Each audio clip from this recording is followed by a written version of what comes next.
नमस्कार मित्रों, आज मैं आपको एक महत्वपूर्ण जानकारी देने जा रहा हूं। आपके साथ ज्योतिष का एक ऐसा सोच साझा करने जा रहा हूं जिसके बारे में बहुत कम लोग जानते हैं। अक्सर जब विवाह की बात आती है तो हम पूरी जन्म कुंडली, सप्तम भाव, सप्तमे, शुक्र, गुरु, नवमास कुंडली और ना जाने क्या क्या लिखते हैं मित्रों।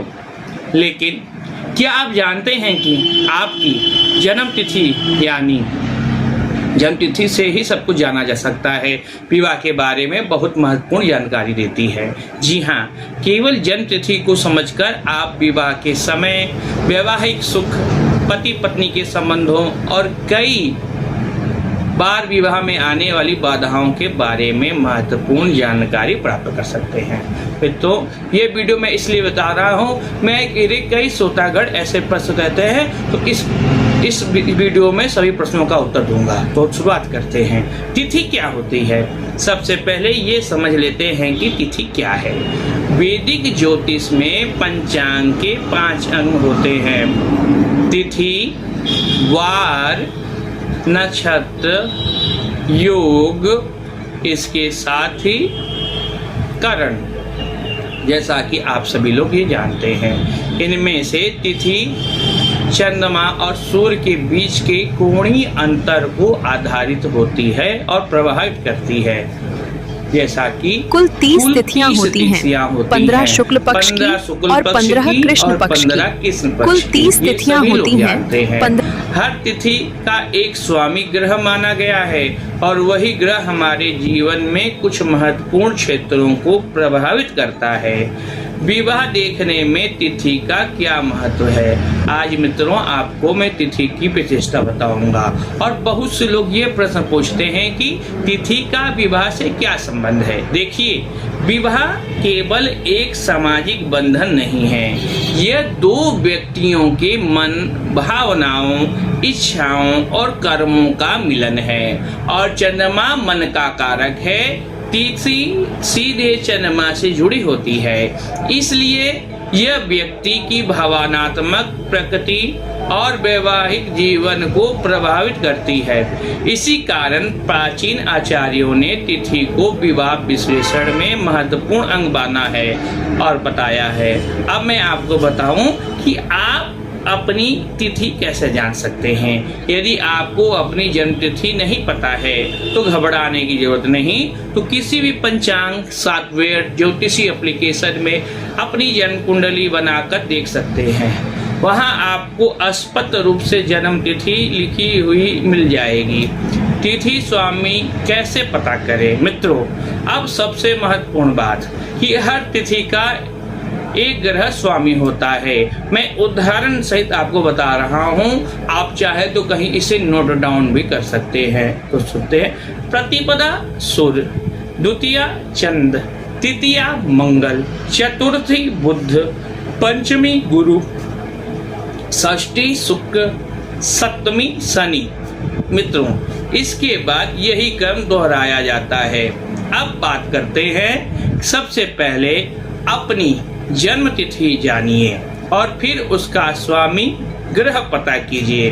मित्रों, एक बात और आपको मैं बताना चाहूंगा कि अब कुंडली में क्या देखना है। जब आपको तिथि स्वामी का पता चल जाए तब लग्न कुंडली और नवमास कुंडली उस ग्रह की स्थिति देखें। यही वास्तविक विश्लेषण शुरू होता है। यदि तिथि स्वामी मजबूत हो, यदि तिथि स्वामी केंद्र या त्रिकोण में हो, शुभ ग्रहों से दुष्ट हो यानी दृष्टि हो, उच्च राशि में हो, स्वराशि में हो, तो समानतः विवाह जीवन स्थिर और सुखद रहता है। मित्रों, ऐसे लोगों को अच्छा जीवन साथी मिलने की संभावना अधिक रहती है। मित्रों, पति पत्नी के बीच समझदारी और सम्मान बना रहता है। यदि तिथि स्वामी कमजोर हो, यदि तिथि स्वामी 6ठे भाव में हो। अब मित्रों, मैं आपको एक चीज और बताना चाहूंगा। यदि तिथि स्वामी 6ठे, 8वें, 12वें भाव में हो या पाप ग्रहों से पीड़ित हो तो विवाह में देरी, विवाह में मतभेद, मानसिक तनाव देखने को मिल सकता है। मित्रों, और एक बात आप सभी को लोगों को और बताना चाहता हूँ कि कई बार व्यक्ति को उचित जीवन साथी मिलने में काफी समय लग जाता है। विवाह देरी का संकेत देता है।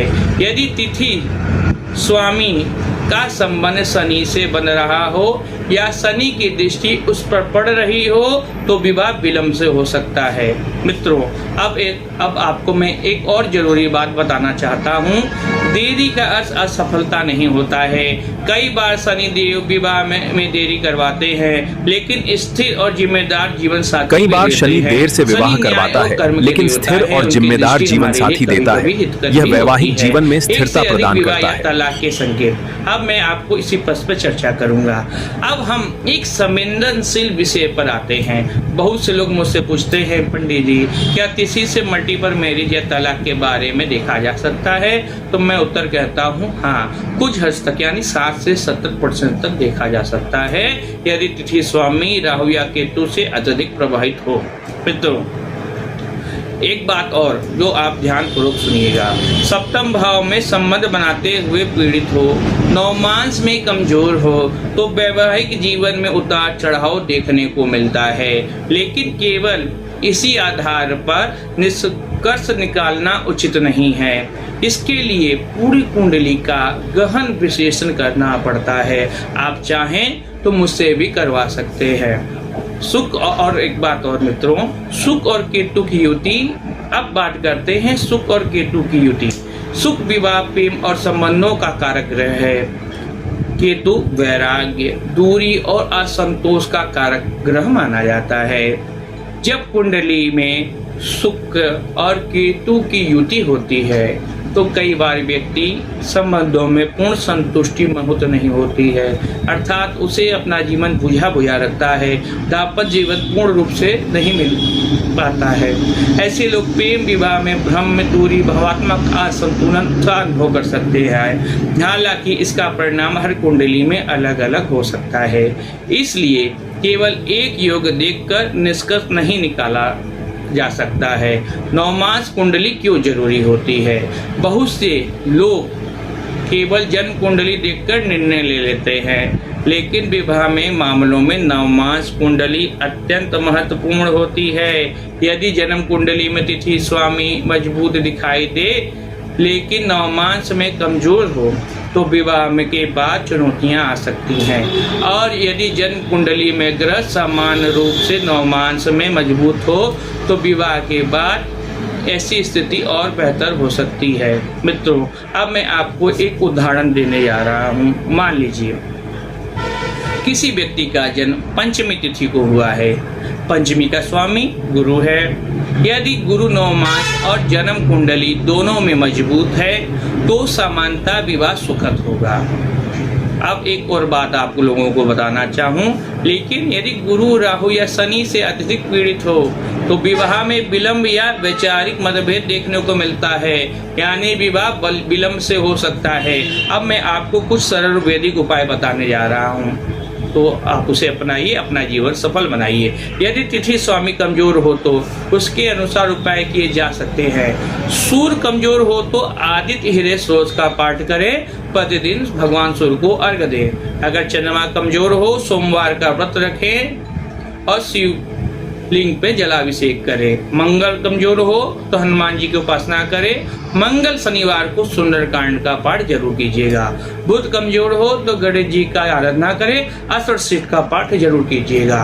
गुरु कमजोर हो तो गुरुवार को विष्णु का पूजन करें और विष्णु सहस्त्र नाम का पाठ जरूर करें। शुक्र कमजोर हो तो माता लक्ष्मी का पूजा करें और कनक धारा स्तोत्र जरूर पढ़िएगा। शनि कमजोर हो तो शनि मंत्र और सेवा कार्य करें और काली वस्तुओं का दान जरूर कीजिएगा।